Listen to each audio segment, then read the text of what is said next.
ஒவ்வொரு மனிதர்களும், ஒவ்வொரு தேவனுடைய பிள்ளைகளும் ஆதியிலே கர்த்தர் மேல் வைத்திருந்த அன்பு, ஆதியிலே தேவனாகிய கர்த்தர் மேல் வைத்திருந்த வைராக்கியம், கர்த்தர் அதை கவனித்துக் கொண்டே இருக்கிறார்.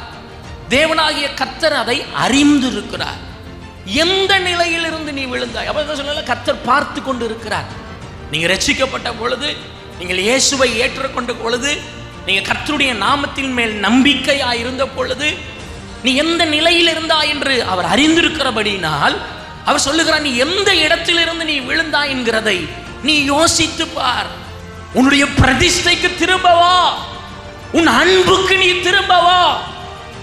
உலக அன்பையும் உலக வாழ்க்கையையும் உலகத்தில் இருக்கக்கூடிய பெருமைகளையும் பார்த்து இயேசுவை விட்டு ஓடினியே, நீ திரும்பவா, உறுதியான பிரதிஷ்டைக்கு திரும்பவா என்று பரலோகம் என்று அழைக்கிறார்.